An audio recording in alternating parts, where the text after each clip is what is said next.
And welcome back to the Unfiltered Sports Weekly. I'm the Beebs. Yeah, my name's Kev. St. Joe is back in the hizzy. He's back from peeing. He's back from peeing at 3 a.m. From Wee Gay Paris. Wee in gay Paris. That is correct. You know, I have so many questions for you, Oh, but well. the most immediate question is like, in the bidet, do you is the bidet like separate from the toilet in Europe? Yeah. So you don't pee into the bidet, right? I mean, you could, but it would be improper. Gotcha. It's not a urinal. Yeah, but if it's in your fucking bathroom, who cares about how proper it is? I mean, it is a sacred throne. It is its I mean, own. Listen, seriously, is some like Pepe Le Pew motherfucker gonna come up in there? Slap you around? Yeah, Back down. and be like, you're not using this properly. You need to I take your mean, shit back to fucking Florida. It is, there is a proper way to use it. So it's very funny because in certain bathrooms, it is, toilet and then bidet next to you. And then a couple ones, it was toilet and bidet across from you. So that's a little tricky. I have so many questions right now. Okay, so yeah. I've only ever seen the bidet that's like portable, like the ones here in America where it just attaches to the rim of the toilet. So, like in Europe, when you go to the bathroom, you take your dump, right? Yeah. And then you get up and move over to the bidet. Correct. Okay. I wasn't. That's why it's next. It's next to it. So you just kind of hang there for a minute, and then you jump on over when you're ready. Well, there's a little bit more too because it's hot or cold, depending on what your preference is. So you turn on the hot or cold, whatever you want. My preference is definitely not cold. I can tell you that. Yeah. And then you get it a little warm, get a little, and then you pressure whatever you want, get the point the right way. And Does then it oscillate? No, there's no oscillating, but you get it positioned right. Do you have to wiggle? I mean, it's up to you if you want to, but you get the right pressure. And there's no wiggling. You just. How do you get full coverage? It's like it's like a car wash, man. You just get in there and it pressurize. It just when you're on the bidet, do you ever think to yourself, man, 40 million American gay men can't all be wrong? Yes. There is a certain moment when you're going, oh yes, this can't be wrong. There is, and then there's a little dish with, in certain ones there were a dish with soap or gel or whatever, and then there was a washcloth, and then you're okay, and then you do a little clean up, and then you're done. Hey, when you're on the bidet, do you ever think to yourself, hey, I need to go to the proctologist more often? No. I do give you this though, is that there is like dude wipes, like we'll give you a dude wipes type thing, right? It's a big difference because because toilet paper just turns into sandpaper. It's just So I'm confused. So you're using the bidet and then you're using wipes? Well, no, there's like a washcloth because that everyone uses. No, it's just there's a little almost like a waste paper basket that you put that in, and then the housekeeping comes in, changes that out every day. Man, is a bidet in all of Europe or just like in France? All of Europe. Well, that makes sense because I'm looking here at strap-on sales worldwide, and Europe is number one. So that does make some sense. Yeah, here's the odd. This is the I don't know if you want to call it like the weird part is it's in restaurants. So like you go into a restaurant, yes, the bidet, the bidet. So that is like a garden hose. That is the weird part. It's on the back of the on the toilet, and then it's almost like a garden hose that you got a handheld, and you just kind of do your business that way. That's a little odd, but there's no way to wipe because there's you're just kind of spraying there. You're using toilet paper at that point. So you're like the kid with the hose, putting your thumb over the end of the hose so it sprays. No, it's got a little lever that you do and you put it on there, but I didn't touch those because that's disgusting, man. Yeah, there's a lot. You don't know how far somebody's putting that up there. Okay, it's wrong. So now that we've opened up about the bidet, we've opened up a lot of things. Hello. We're glad you're back, St. Joe. Yeah, I did catch my kid backwards on it though one time. I said it's not a ball washer. But he's 15. He's learning new things. He was in there talking to somebody, and I was like, "Who are you talking to?" And he's got a new friend, I guess. But it's all right. It wouldn't happen to be female, would it? I don't know what his name is, but he spent a lot of time with him. Jeez. We'll call him Steve. It's all good. All right. So anyway, that's more than I wanted to really know. Let's call him Lance. Yeah. That works better. Anyway, guys, so you're gonna shoot your eye out with that thing.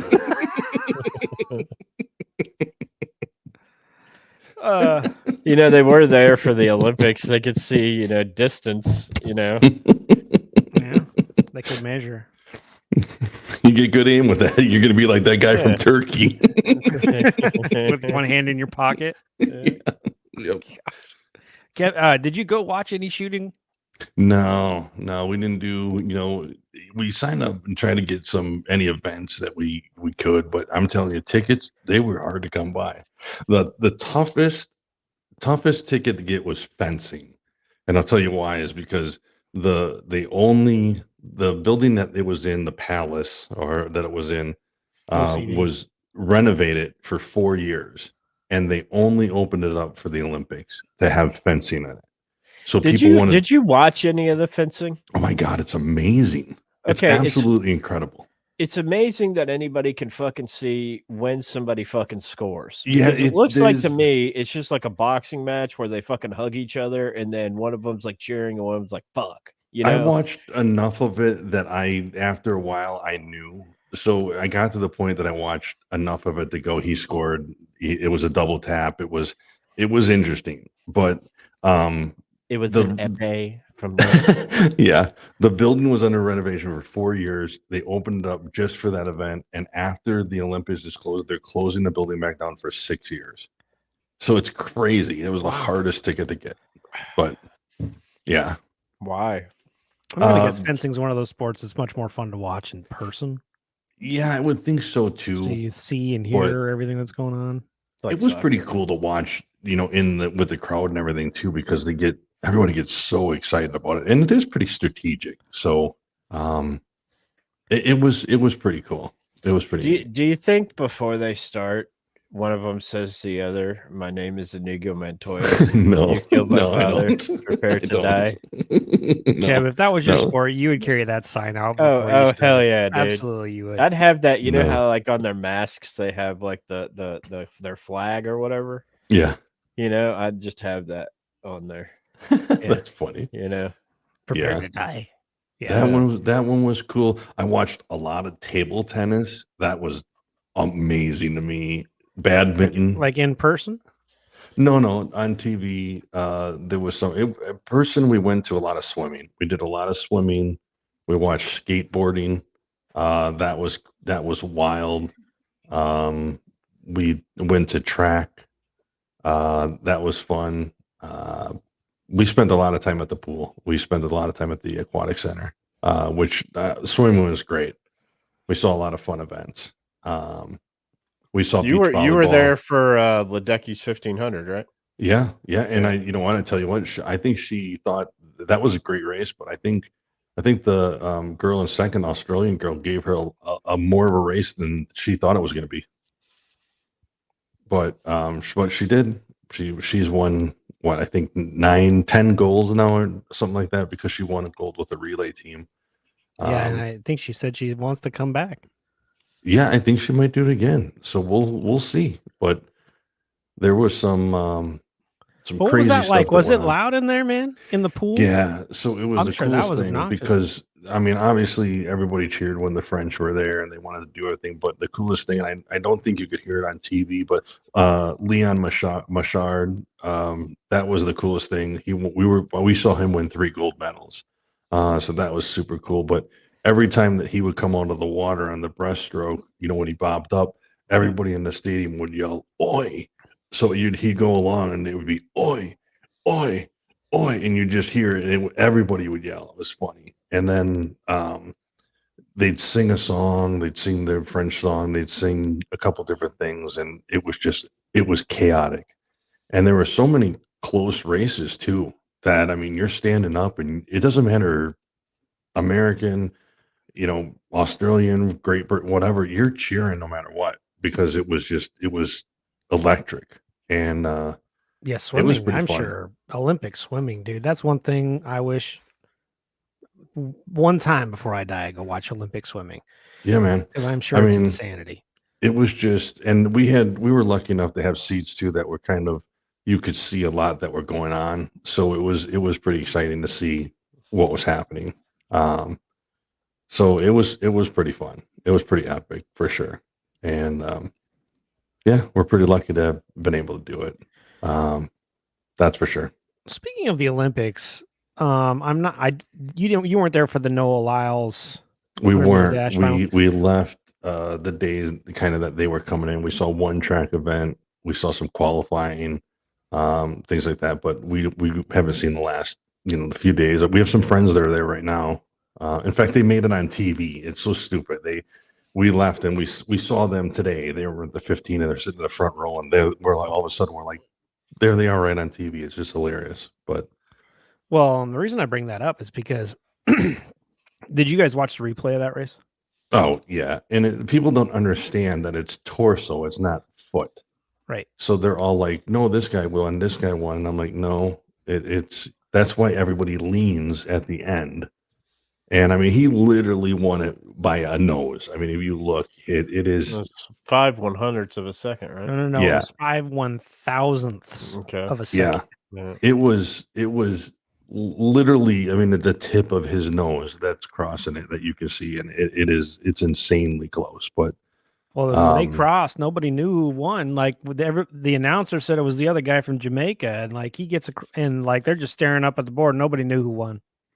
No, it took a good Jamaica, yeah, it took a good probably 5 minutes to determine who won, and but he did. I mean, it was, and they got it right. I give them a credit that they took long enough to figure out that they got it right. So I mean, they got a goddamn camera there. They're gonna get it right. Who the fuck you think they are? Major League Baseball umpires?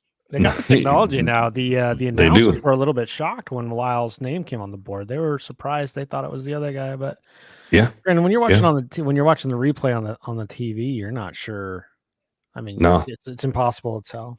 Other cool thing happened today in the Olympics. First time in 112 years happened today. Mm-hmm. Yep. The pole vaulter. Oh, is that what you're talking about? Duplantis, was it Duplantis? That was his name. The guy who broke the world record in the pole vault. Is that what you're? Yeah. No, it's not what I'm talking about. But I was talking about first time in 100 some odd years that the United States had a man win the gold medal in the 1500 meters. Yeah. I was watching that before I got on with you guys, and the guy came from 5th place to win the race in the last 100 meters. Yeah, it was insane. So there's been some just ridiculous couple different things. We saw the one thing we did see, and the tragedy and a couple things of the Olympic is we saw a girl pull her hamstring and literally had to be carried off the track, which is just horrible. But painful. Oh God, you just see you saw her grab it, or like, oh God, but we didn't see anybody fall. We saw a couple of high jumpers. You get a couple things where you're like, oh gosh, they didn't make that. That was tough. The one funny thing that we did see And I was telling Kev a little bit before we came on today. I talked to him and I said one of the coolest things, and I've never really got to watch this besides on TV. What the coolest thing that we were in front of was the hammer throw, and man, that thing was fascinating. I mean, those guys are spinning around and throwing that thing out there, 77.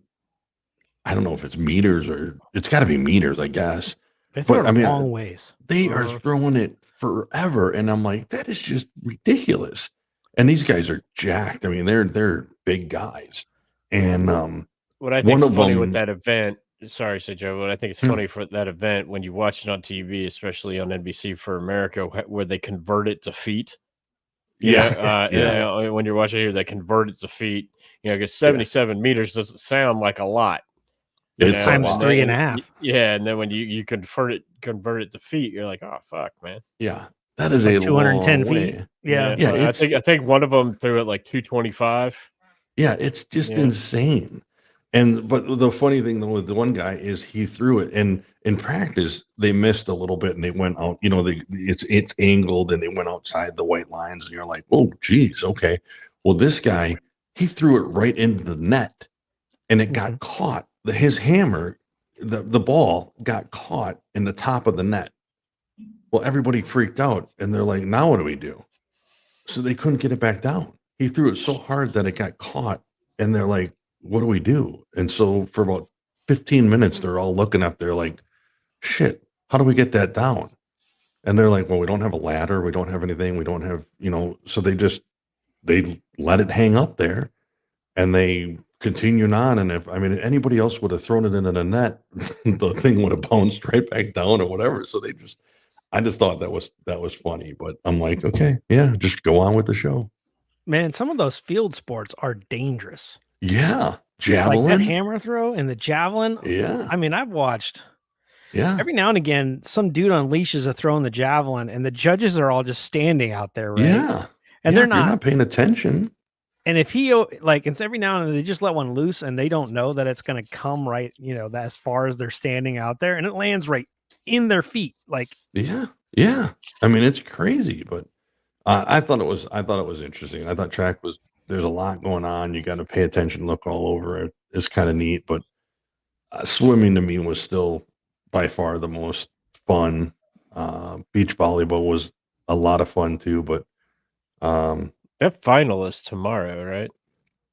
I think so. I think the semis were today. Yeah.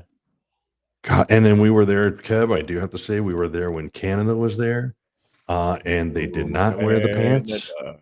So the first night they wore the pants.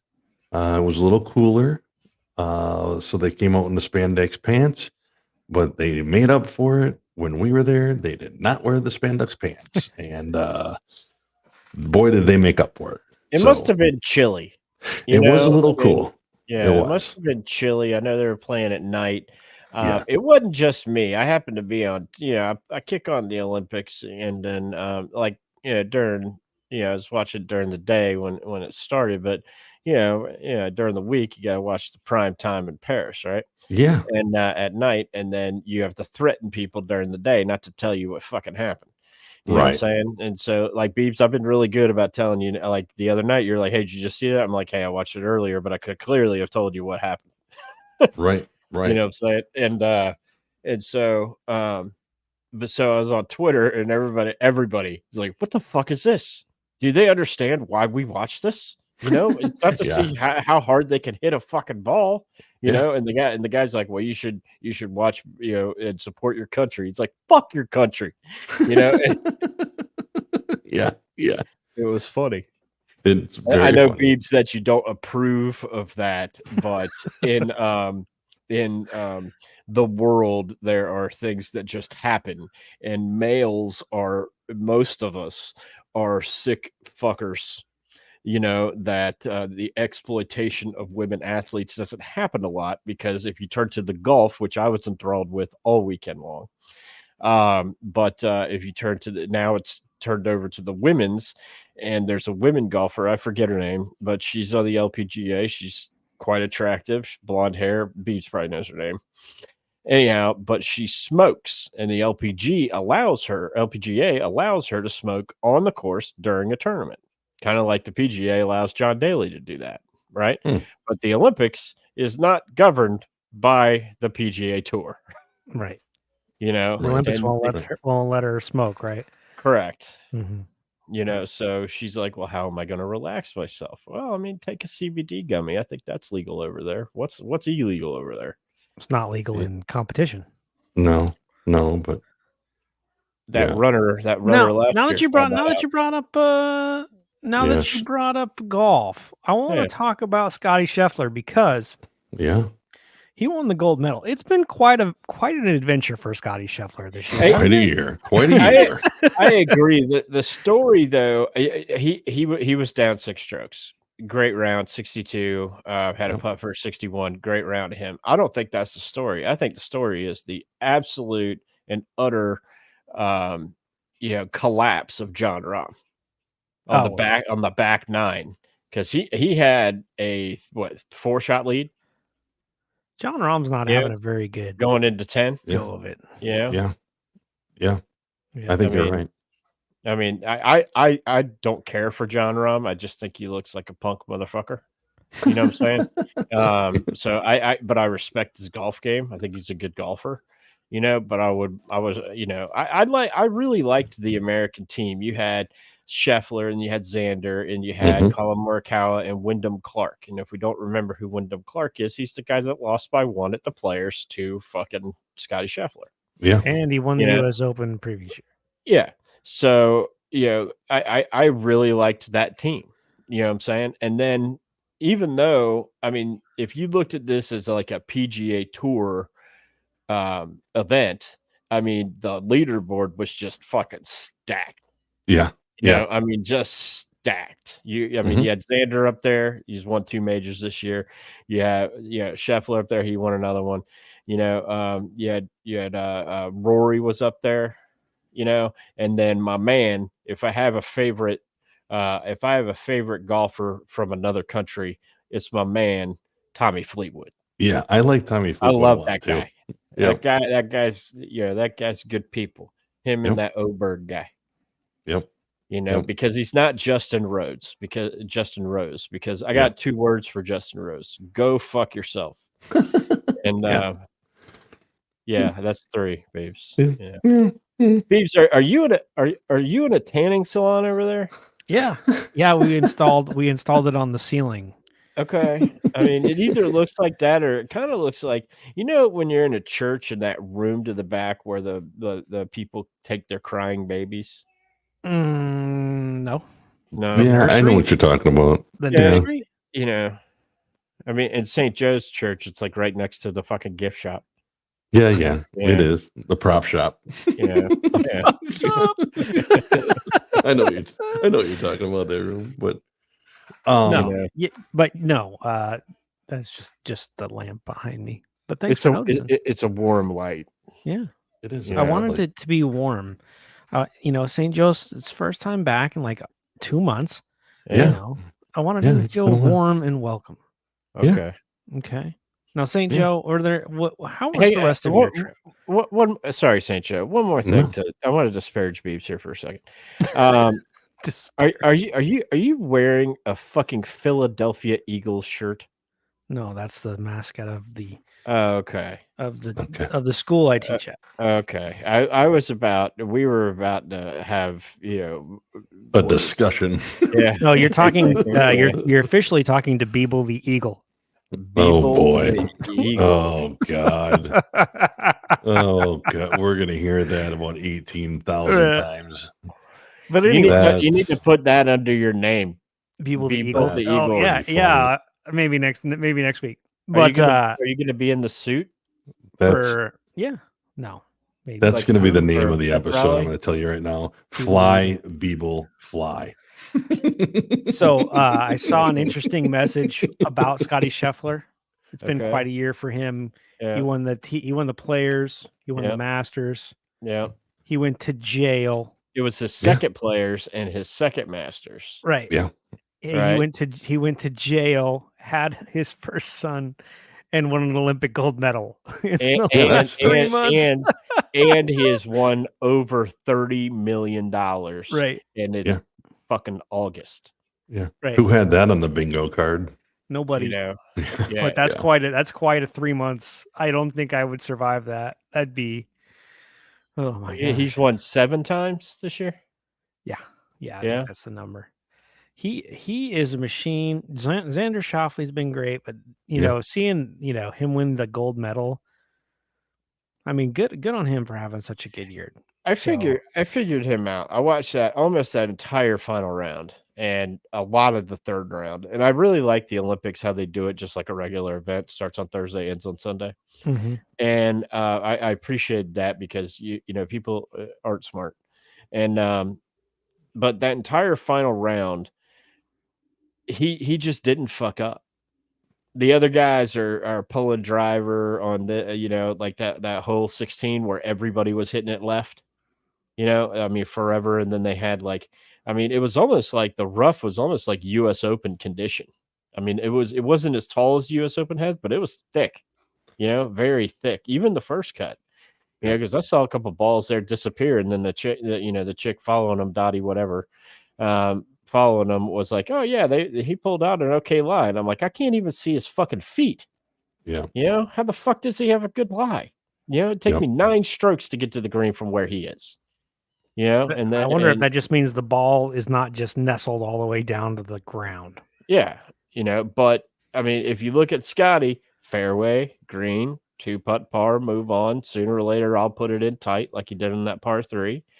And just let people come back to him, and shoot a good round. Yeah, tell you what, the man is like when he is a machine.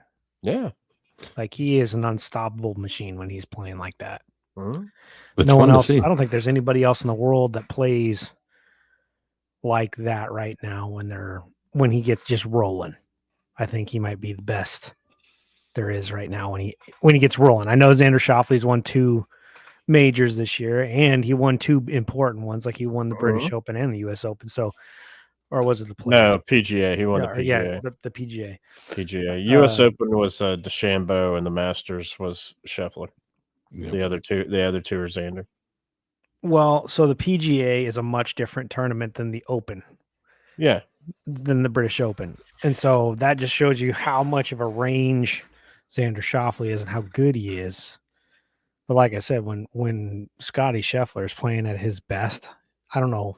He just reminds me of Tiger. Well, I thought over in Paris, they played it on a quote unquote normal course, not a link style course like they do a lot of times in the Open Championship, which is, I like to refer to it as the no trees course. Right. Put it, what we're going to do, I wish I could do a Scottish accent, but what we're going to do is we're going to put a golf course right next to a major body of water that's way windy, borderline freezing cold, and we're not going to put any trees to knock down the wind. You know what I'm saying? And that's how we're going to make this course hard. Right. It's almost every single tournament. Yeah. They play is like that. Yeah, absolutely. I mean, that's just, and you can't argue with them because it's the birthplace of golf. It's not like they fucked it up. We did. Right. We made it a thing. We made it a country club thing. I mean, when Bobby Jones created Augusta National, he said it was going to be his, homage to St. Andrews. Right? Doesn't look a fucking thing like St. Andrews. No. Well, how can you do that in Georgia? You can't. Yeah. There's nowhere opening up in the world. It's beautiful. I mean, it's beautiful, but still. Right. Yeah. No. Well, St. Joe, you were in a lot of other places too. You weren't just in France at the Olympics. Did you have any other experiences you want to tell us about? Yeah, I mean, we were all over. We went to start it in London. We went to see the cool thing there. We went to see the original Hard Rock Cafe, where it all started, and that is pretty cool. Got to see a lot of memorabilia there, which is pretty amazing to see. Handwritten letters from the Beatles and fun stuff like that. And I like the Hard Rocks. I think they're great places to go. We went to a lot of them, and the one thing about the Hard Rocks is you always know the food's going to be the same it's like American food. It's nice to go there and say, okay, I can get a burger, I can get whatever. So that's always an advantage too. But that was fun to see. We did a lot of food tours, so that's always a good way to get to know the city you're in. So that was a fun thing. So that was good. We went to Spain. That was fun. Went to Barcelona. Had a lot of fun there. Went to Lisbon. That was fun. Um, Naples. Love that. And that was a lot of fun. And Naples, Italy, right? Yep. Now you went during the Euros. We did, and it's funny that we were there when for the soccer game, and then we were in Barcelona when the final game happened. So that was a lot of fun too. What did you actually see the Tour de France go by? We did, and that was just it was so funny. We were at the hotel and we didn't even actually know it was going to happen, but we walked out and it was literally, I'm going to say, 50 feet, 100 feet from our hotel door to the barricades. We just walked out and it was like right there. So we were in Monaco, and the F1 series where the hairpin turn is. Yeah. Our hotel was right there, and it was literally they had to go up the hairpin turn. So we just stood right there and watched it, and it was super cool. That's where Tony Stark fought that dude. Yeah, it is actually. You're right. Iron Man 2. Yep. I was going to ask you, so as the Tour de France, are they as excited about that sport? Yeah. I mean, super enthusiastic. Yep. There was a lot of people lining the streets. They did everything. And it's crazy. They see somebody come by in a $25,000 bike, and they don't even look like they're working that hard, but they are. And, they just came by one after another in the time trials and do it. And then you see the guy in the yellow jacket. Yellow jersey, yeah. But he comes by and does it. And they had a parade before, and they threw out all kinds of stuff from the sponsors and hats and shirts and everything. And so it was a big deal. That's kind of a cool little add-on to your trip. Yeah, we didn't even know. We're like, okay, and it just happened to be there, which was funny. So we did that, and then we headed up to Paris, and I love France. I love Paris. I love it. Well, that was by far our favorite trip, our favorite city. But we did a lot of fun stuff. We walked over 200. I think I calculated it, and I think the last time it was like 217 miles that we walked and put on, and do a bunch of stuff. So we put a lot of miles on, man. Well, you had to. You were on a bunch of food tours, right? Yeah. How was the food? Food was amazing, as you can imagine. I love eating. The food tours are great, but I did manage to lose 10 pounds, even though I ate everything and did all the walking and doing everything. So it was good. Well, welcome back, man. We're glad you made it back safe. It's nice to hear about your trip and got to experience the Olympics. Is that the first Olympics you've experienced? This is the second. So we've been to a winter, and we've been to a summer. So they just announced that the Winter Olympics was coming back to Utah. Yeah, Salt Lake City. Yeah, and LA has got some. The next 3 or 4 years, man, LA is unbelievable. They got FIFA. They got the Super Bowl, the World Cup. They got the Super Bowl. They got the Olympics. The Olympics. So they're going to be amazing. That town is going to get cleaned up. They only have a handful of games in LA for the World Cup, but that's still huge. So Joe, when you were there at the Olympics in Paris, I know when I went to the Olympics in Atlanta, we bought or brought with us, I was there with my parents, brought with us we probably had a couple hundred American flag pins.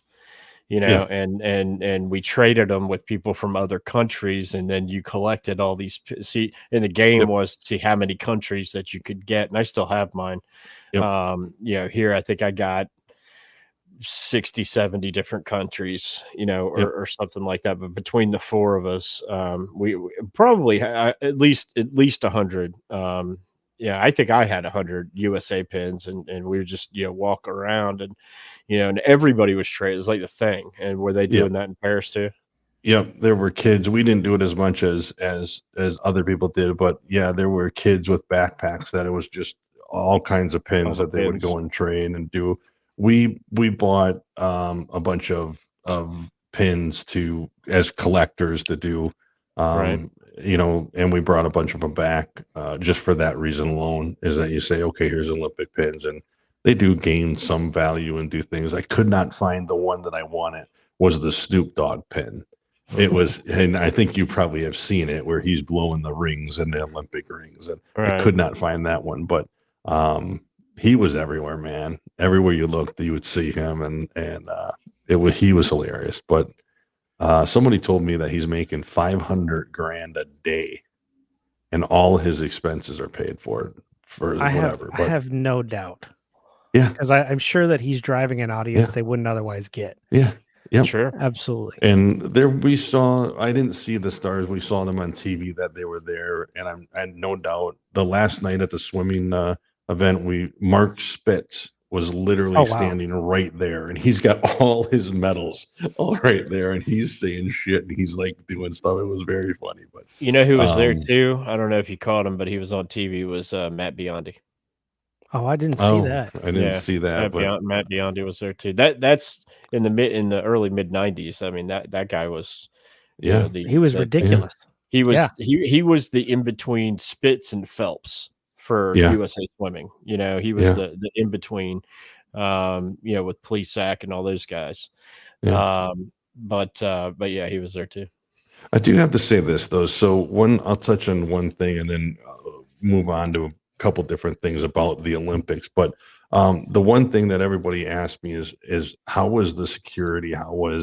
Were you worried about anything? And I will say we've been there a couple of times, and this was by far the safest I've ever felt in Paris. And there was a million security guards there, and it was great to see. If you were a pickpocketer, you picked the wrong city to be in, because it was just there were from municipal police to regular, state police, whatever you want to call it, that they have their divisions, to militia. I mean, they had AK-47s, backed up by a pistol to everything. You did not want to mess with these people. And the one thing that I do have to say, which is different from Florida, is that the female officers are very good looking. So, if I would have got a ticket or they would have said something for me, I would have been just like, yeah, okay, no problem. No problem. Wherever they shipped them in from, they are stunning police officers, female police officers. And I mean, my wife even said the male ones are pretty good looking as well. So whatever they probably pay them. Yeah, well, yeah, they probably get really good benefits and everything, that they're fine. But it was just ironic, and I do have to say that about the European women as well. There's something in the water over there, but they're very attractive people over there, which is something different over there. But and they don't know what a bra is either. They seem to not know. You know why they're attractive over there? It's because they don't have a fucking McDonald's on every goddamn fucking corner. There's one that I saw. Yeah. It's funny that you say that. I saw one McDonald's. I did see Taco Bell a little bit more, which was odd. But I saw one McDonald's in France, and there's not a lot of fast food. There's no fast food. No, it's all homemade, and I think that's why. I'm telling you, you go over there, you don't get sick. You don't get. It's really weird. You feel so much better, and all the food, it's homemade. It really does. It's weird to say that it tastes better, but it does, because it's not like processed. It's not. you drink the wine. It's not. It's very different. But Right. whatever. Well, It's they're not eating, food that has preservatives in it that's laced with Hillary's blood. I mean, yeah. they're not. Well, it's hilarious. You wake up in the morning, you see a guy with um not a loaf of bread, but he's got it in his backpack and a bottle of water, and that's what he's eating for breakfast. You know what I mean? You get on the metro, and that's what the people have is a bagel and I mean that's it. It's just wild, but it was great, man. It was a great trip. It was phenomenal. But yeah, Did you happen to see? And I know you did, and I wonder if Beebs has seen this. I'm an equal opportunity Olympic watcher. I'll just pop it on and just let it play. And if yeah, something yeah. if something doesn't interest me, I'll just keep it on. Like the fencing doesn't interest me, But I think the ping pong is fantastic. Yeah, yeah. Personally, Love it. I watched almost all of that Djokovic final on tennis. Yeah, Anyhow, but one event that has always, especially because the Olympics, the way it's set up, you get your main draw when it begins is swimming, and then after swimming's over, your main draw is track and field. 100%. And thank God they don't put them at the same time. I still think it's Right, bullshit that they put swimming and gymnastics at the same time. You know what I'm saying? right, Because back right. and forth to that. But one of my favorite track events, other than the 100 and 200, which they're the fast. I find this fascinating. Is the pole vault, and I know exactly what you're getting ready to the say. reason it's the pole vault is because there is a gentleman who needs to learn the tuck rule. Let's just say he's overly endowed. Well, let's Is just that say right? that there's a lot to talk about here. And Yeah, yeah. I mean, if I don't know if that was for a medal or not. I don't remember. I recall if it is, but I mean, this is kind of a win-lose type thing. I mean, Because because everybody in the world's staring at his package. I mean, yeah, because he lost. He lost. I mean, and from what I understand, he was a pretty good pole vaulter. yeah, I And mean, but he lost the event. However, every lady in the world now would like to have a discussion with this gentleman. yeah, exactly. So I mean, yeah, Yeah. man, that sucks that you knocked the bar off with your dick, but at the same time, like you said, everybody there is gonna go, Jesus, if he's packing that much, we need to talk. Yeah. I mean, Yeah. it's kind of like in the old movie White Men Can't Jump. Yeah, It's like exactly. Exactly. even when you lose, you win. Yeah. Exactly. He might not have even needed the pole. So I what are you mean, saying is this is video evidence of the tuck rule? Yeah. apparently he had his Yeah. own pole in his pants. I mean, And, it's and didn't I see a pole vaulter? I might have been like looking at my phone or something like this, and I watched the Olympic highlights show with Kevin Hart yeah, and yeah. Nikki. Oh And my God, I would have loved to have heard what they said. and if something ridiculous happens, their producers find it, right? And I guess in the prelims or whatever, you had a guy on the pole vault who just kind of couldn't make it up there, and the way that Yeah, the pole kind of fell, it looked like it turned him to a human popsicle, yeah, you yeah, know, and it didn't look like it felt very good. He just fell down, yeah, yeah. and you think these guys work so hard to get to the Olympics, and then something like that happens, like the dick guy, It, or something like that. yeah. I Pole just vaulting is like yeah one of the more terrifying sports or yeah. events. Like Like, how do you get into that? Well, that pole could break in half, and then I've seen I've that happen too. And I've so, seen I that. mean, So I man, saw that at a high school. I saw that at a high school track meet I was coaching at. A kid who was a really good pole vaulter snapped his pole in half, and it hit the end that he broke, snapped and hit him in the stomach. Like impaled him? It didn't like somehow it did not impale him, but you could see like this mark. He pulled up his shirt and there's a huge mark on him. I'm like, that kid's lucky to be alive. But when you get up there, so these guys, some of these guys are high, they're going 20 feet in the air, right? Yeah, that's so insane. when you get up there and something's not going right, and I've seen this in real life, they've got this pole bent all the way and they're going up and they realize, oh, this is off. I'm not going to make it. The only thing they can do is hold on. Yeah. Yeah. And that's what Kev's describing is just this guy's like, you know, and the only thing they can do is just hang on. But the way the camera angle looked like the fucking pole was up his ass. Right. Right. You know, but if they fall one way, there's a mat. If they fall the other way, there's no mat. So he's falling right back on the track. And that's like the Beav's point. If you're 20 feet in the air, that's not going to feel good. What's always impressed me though about the pole vault is that what skills you have to have multiple skills. Now, naturally, you have to be fast. Naturally, you have to have strength. You know, to get up there. Naturally, you have to have agility. But you got to have some pretty fucking good hand-eye coordination too to get that pole into that cradle. 100%. You know what I'm saying? Because my shit would be like fucking running as fast as I can, and I would fucking pierce that fucking mat. You know, well, I mean, it's almost.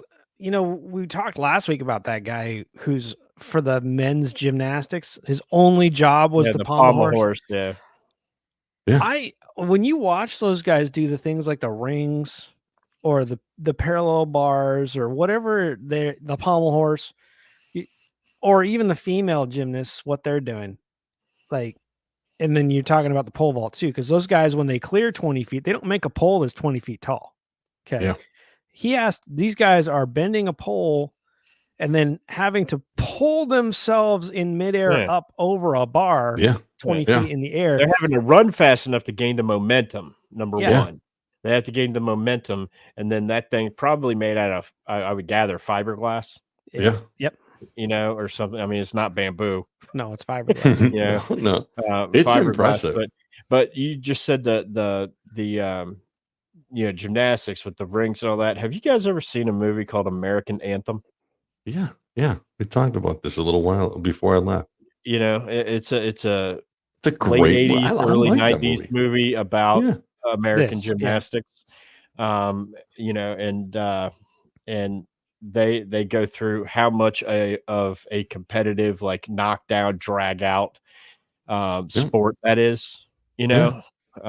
Especially having to make it's about the Olympic trials, the movie and what goes through that. But back to the pole vaulter, the guy who set the world record, who had already won the gold, didn't need to go again, but he's like, I'm going for the world record, you know, raise that thing higher, which I respect. His father was a pole vaulter, like in the 80s. That's typically how it goes. Like, and that's how he gets into that. He actually goes to the guy who set the world record goes to LSU. Oh, I didn't know that. Yeah, that's cool. I mean, he was representing Sweden, but he was born in Louisiana. Oh, that's cool. And his dad is the coach at LSU. Oh, that's cool. Well, I look at those guys, you know, having been around that sport a lot, like track and field a lot. I'll be coaching it this coming spring even. The amount of upper body strength they have. Yeah. I mean, like, you know, we think football, we think, you know, they have a lot of upper body strength, and they absolutely do. But the type of strength and agility you've got to have to do something like the pole vault, or like we're talking about the rings, or the pommel horse for a minute and a half. You know what I mean? The type of upper body strength and stamina you got to have to do those things. I just don't think we understand what kind of strength you have to have in order to get something like that done. And it's very, you see these different type of athletes. I mean, you take the guy who was the pommel horse expert. I mean, that dude, when he wasn't on that pommel horse, looked like he was about to go take the bar exam. Right. You know, I mean, you know, he looked like he was a character in Revenge of the Nerds, you know, and I was like, what's that guy going to do? And Stacey's like, watch this, you know, and I'm like, I can't tell if he's doing good or not. He's just flipping his feet around this thing, you know, and then he gets off and he's all excited. I'm like, I guess he did good, you know? Yeah. anytime you, I mean, even that guy, he wasn't really built as big as the other guys, but even he was pulling himself around on that thing just using his hands, and then pulled himself into a handstand. No, we got one watcher. It's St. Joe. Oh, okay. Mm-hmm. Well, since nobody's watching, we can do this real quick. And I want kudos for doing this, what I'm about to do. I want kudos from everybody out there doing this. This pains me to do, but I love you guys. So I'm going to do this, and I want fucking credit because I'm not doing it again. Okay. So I want fucking credit for doing this. So.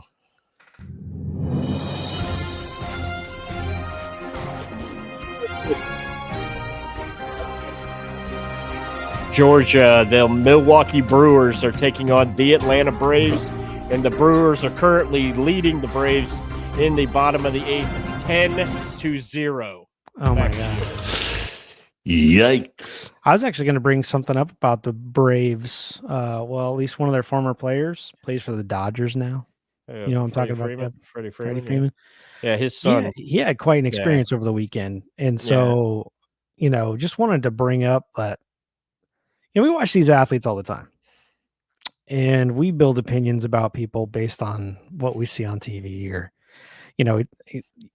people talk about politicians this way. Like, we don't really ever know who they are, but like, especially athletes, like we watch them, we form opinions about them. We love them. We hate them, but we really don't ever know who they are.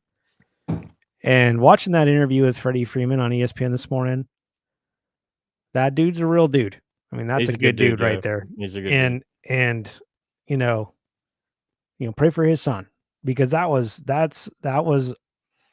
a freak thing,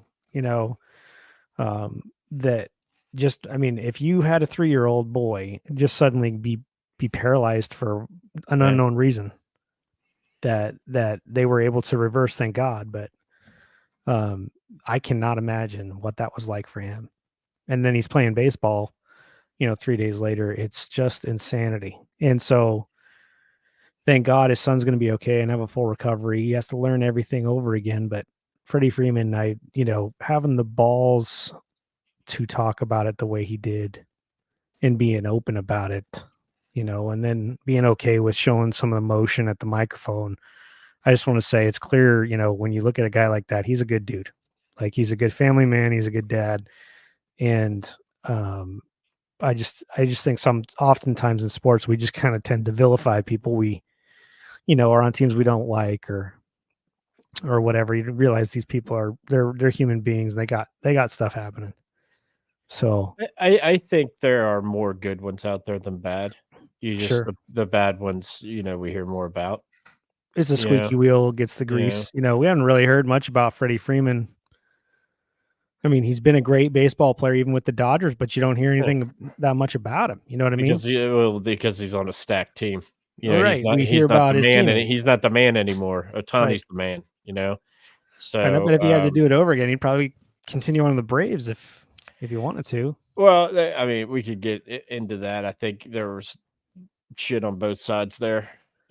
So I think there was a certain the way Anthopoulos has built teams before with the Blue Jays and then the Braves. I think there might have been a certain thing of, we wanted Acuna to be the man, and he was never going to be the man until Freddie went elsewhere, because Freddie was always going to be the man, and they wanted to turn it over to Acuna, who seemingly is always fucking hurt. No, it's not simple injuries either. It's bad. Yeah. And so, I mean, he's had both knees, ACL, MCL tears, 3 years apart. But no, Freddie Freeman is the he's a baseball player. I mean, in all sense of the word, he's great for the game. It shined my personal feelings on the Dodgers. I will always have. Yeah, I bet you when he retires and he goes into the Hall of Fame, if he's able to go in the Hall of Fame, hits wise, he'll probably get there. Certainly batting average. He's got like a 330 career batting average, something like that. He'll probably go in as a Brave, I would gather, since he spent 11 years in Atlanta. Yeah. But there's a lot of good guys out there. I mean, and then there's dirty Dodgers who blame their gambling habits on their buddy. Let the buddy take We the haven't fall. heard one thing about that. You're not going to. You're not going to. Right. By the way, there is a documentary on HBO Max about Pete Rose. Oh, really? I might need to watch that. What's it called? 4-part documentary. Something Charlie Hustle something. Okay. I haven't watched it yet. I was going to wait until the Olympics are over. So, all right. Well, here's the debate for you. Yeah. We've probably had this debate already. And I think we all agreed on the same guy. But my son brings up to me, he's like, well, LeBron James is probably the best athlete ever. No. And I said, son, you have no idea. You have no, well, what about Michael Jordan? No, I don't even think it was Michael Jordan. I was like, have you heard the name Bo Jackson? And he's like, no, I've never heard of Bo Jackson. It's like, you and I are going to have to watch a documentary on Bo Jackson. You know what, Beeb? So if you bring up Bo Jackson, I think you got to bring up Deion Sanders. You do. Yeah. They are in the same, I would say they're in the same breath for sure. I would say, and you have to bring Kenny Lofton was drafted by the NBA and Major League Baseball. He chose baseball. And then Tom Glavine was drafted in the first round by the NHL. So my only debate with Deion and Bo Jackson was if Bo Jackson had never gotten hurt, he would have been a Hall of Famer in 2 sports. Oh yeah. And I don't think, that's not true about Deion.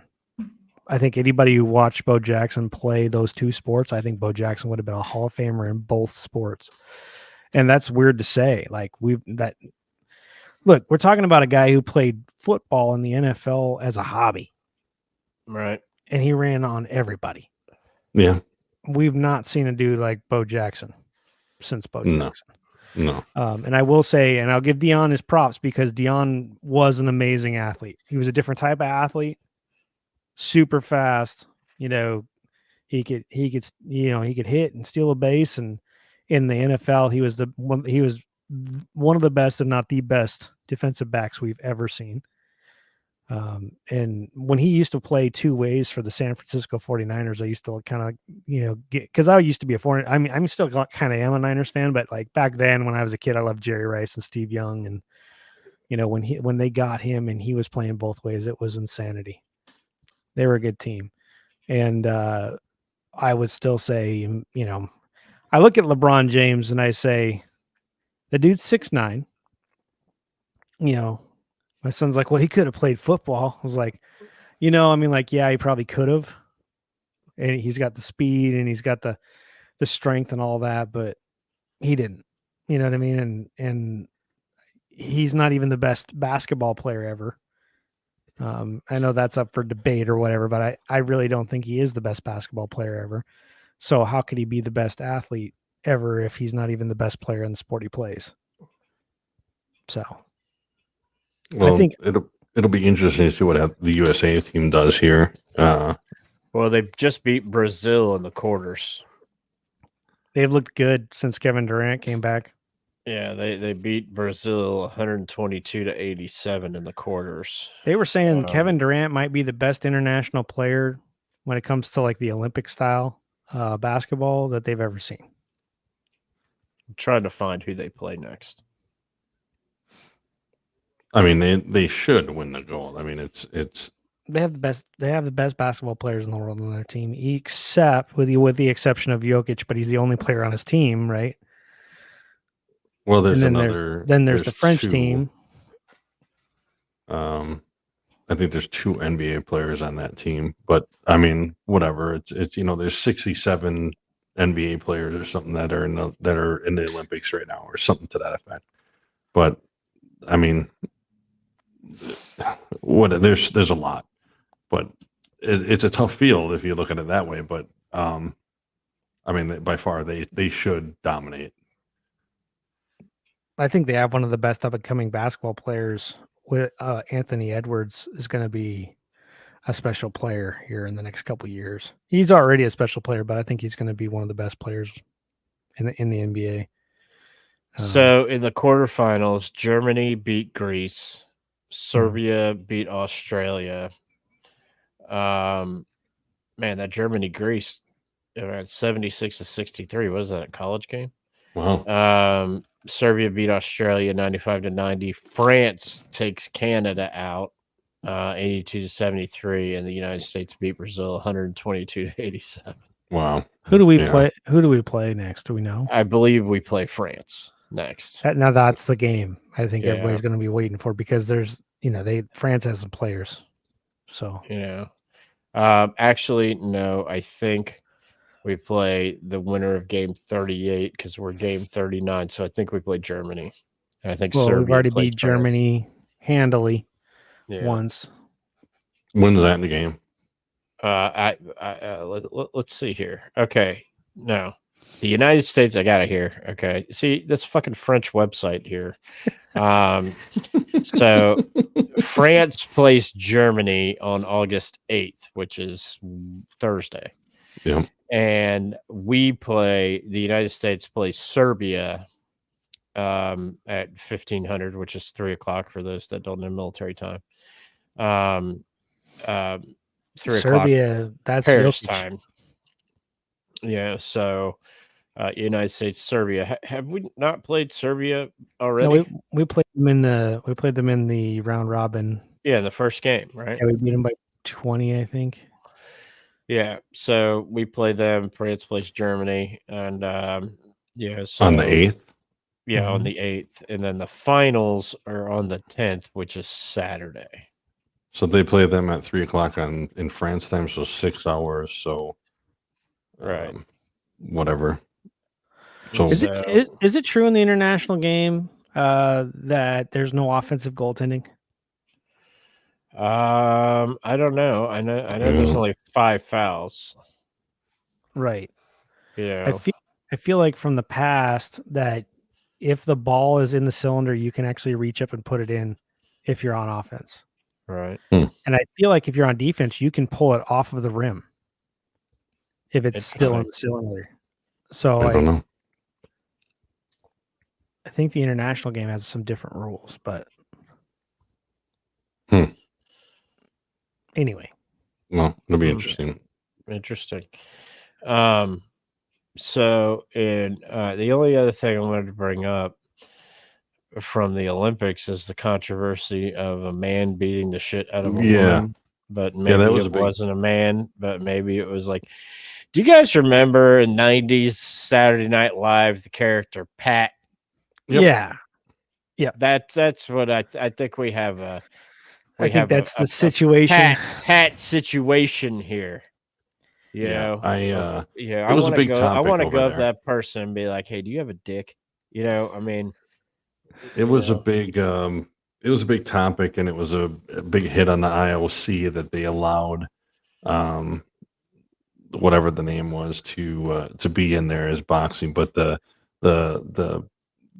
I guess the hit is it on there is that they passed the hormone or the whatever testing to say that that person falls into the female. So guys, there's been so much on my timeline about this, because I mean on Facebook, it's everybody's commenting about it. Yeah, and I'm like, I'm not going to comment about this because I know nothing about this person. I know nothing about their past. Yeah. So I went and did research. Like I actually this is a person who's been fighting in the women's ranks since 2017 when they were 17 years old. Has always identified as a woman, grew up in a country where transgenderism just isn't the thing that they accept. It's different. So this person who's a boxer has never identified as a female or as a male, or it has never been that. She's always been a she.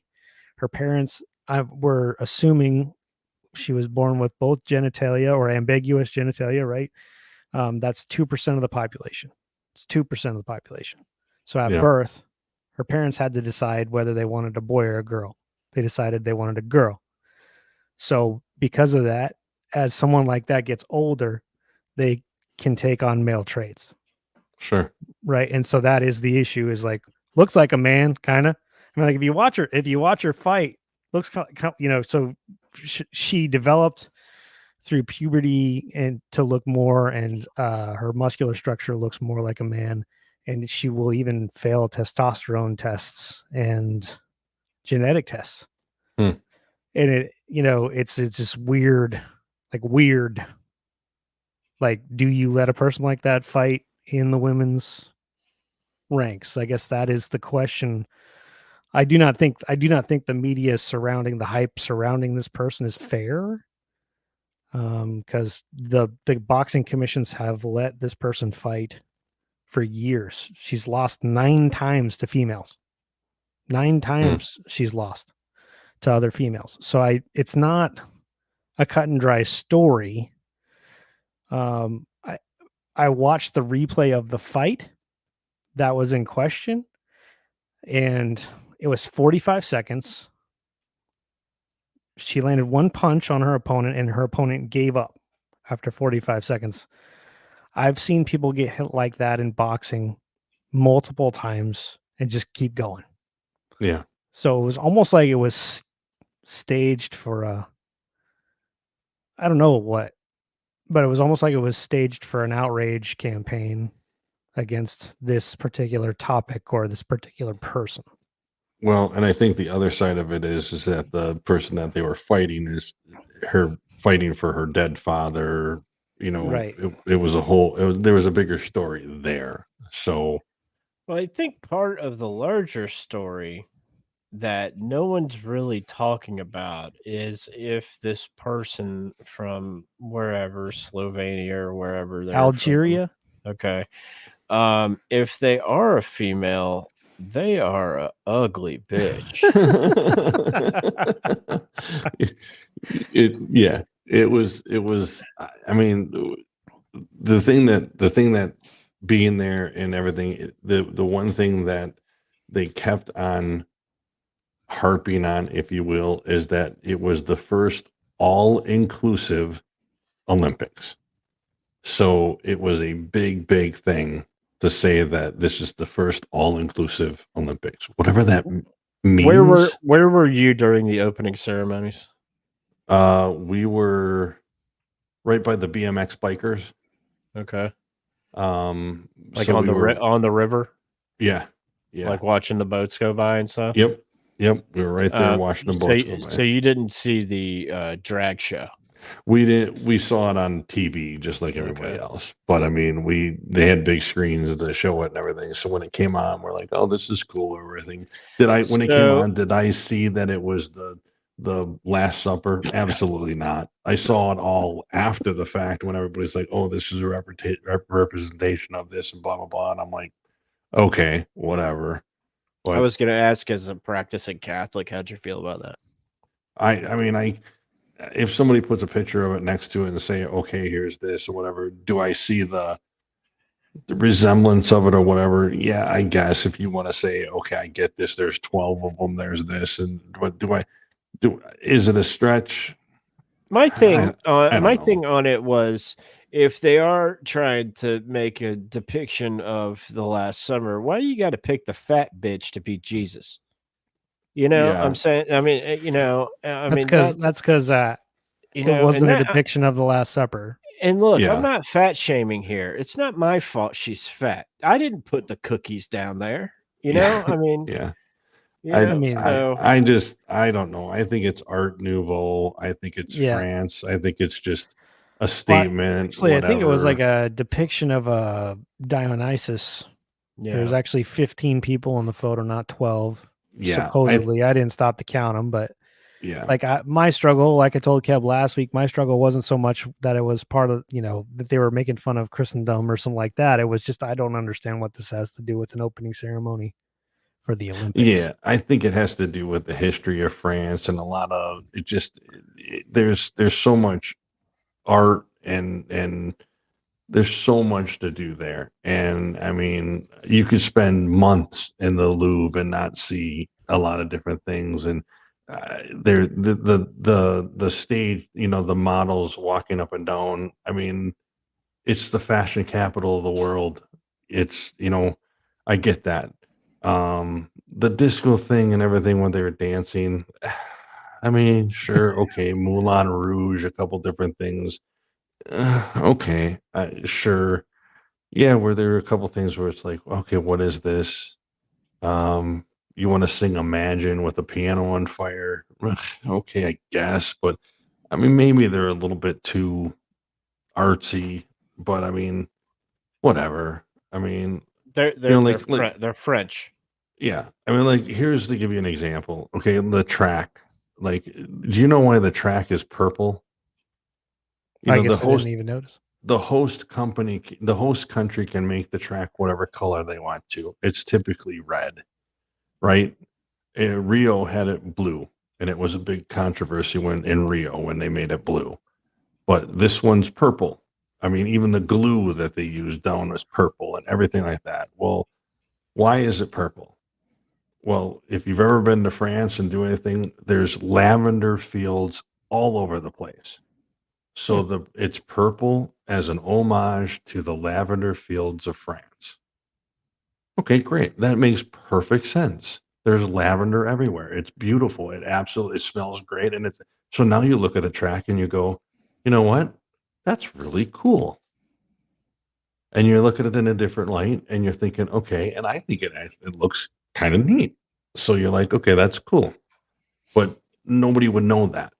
And you're like, it's neat. So if somebody tells you that and you're like, that's really cool that the track's purple because of lavender. Just a little French touch. If you look at the torch or the symbol for Paris, if you look real close in the flame, there's lips. It's actually when like Simone Biles says it looks like Mary J. Blige, which I think is hilarious because now you can't look at it and not see it. But if you look at the Paris symbol, whatever, there's clearly a set of lips in the middle of the flame. Well, why would that be? Because of the French kiss? I mean, there's all kinds of little hidden symbols that they have. So it's just funny little things that they have, but it's all over the place. So I just think they're trying to be artsy fartsy. I mean, look, they have the Eiffel Tower in every piece of their the medals, which I think is actually pretty cool. When they reconstructed the Eiffel Tower, when they were refurbishing that, there's a little piece in there. I think that's actually pretty neat. But I think that's incredibly neat. And I think, 30, 40 years from now, if you can get a medal from the Paris Games, it's going to be worth quite a bit of money. Yeah, I think it's actually really because cool. of that, and I think the real controversy about the boxer in particular is the fairness inside the sport. That's where the controversy lies. They're in kind of a weird spot there because this person is. They are. They're just in a weird spot. It's not to make light of it. I mean, is it going to put a black eye on it? Maybe. I mean, but I mean, for lack of a better pun, maybe it could. But I mean, if that's what this Olympics is going to be remembered for, I don't think it is. There's been too many good moments. Yep. There's been too many good moments from other places. Yeah, there's a lot of other things that will supersede this and say okay, and I think it'll be fine. But just one moment, there's always going to be something that people are going to complain about or nitpick, and I just think, yeah, there's just too many other good things, and I think they did a great job. I think watching it and seeing it. I'll tell you what, though, it looked a hell of a lot different on TV than it did in person.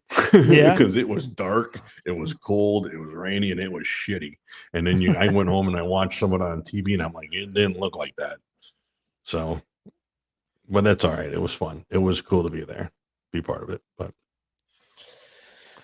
cool, and you could probably hear more about it on, I would gather, Nailed It on Monday, right? Yeah. I'm gonna throw something out there for some people if they wanna. I'm gonna put a link out there if they want to chime in and join in. They can ask questions or join me. But I got a lot to talk about, so I'm gonna do a little 2-part series of kind of a recap of the trip, what went on, what I saw, what I did, and just kind of put some stuff in there, give a little bit more detail. I learned quite a bit of stuff, so I might throw some stuff in there from show me your trips and do some things. But it was a blast, man. I mean, 6 weeks was a long time, but yeah, it was fun. It was a lot of different things, a lot of culture, a lot of great family time. It's funny I brought up the bingo. You know, who had that on Scotty Schefter's bingo card at the end of the trip? We were making our own little family bingo card to say, "All right, who's got this phrase on it? What's mom's bingo card look like today?" So it was pretty funny to go that, and you got to know each other pretty well. So it was good. It was fun. Cool. We look forward to listening to that on Monday. Beeps, what you got going on Finding Your Way?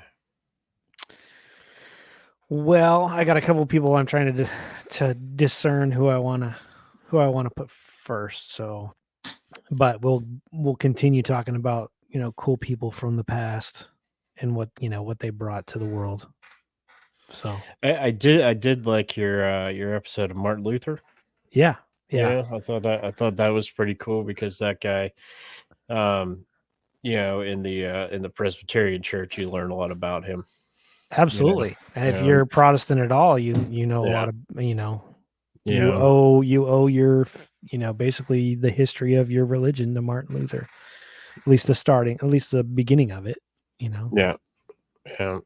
So, anyhow, if you go listen to Finding Your Way and Show Me Your Trips and Nailed It, you guys can figure out for yourself when those things are. Also, at Stupid History Minute, I do want to say one thing. I want to thank the 11 people who have joined the supporters club for the Stupid History Minute. I hope you're enjoying those. And if you're waiting for me to release those episodes to everybody, it's not going to happen. It's just not. It's not going to happen. So, but every dollar, I actually made that donation today.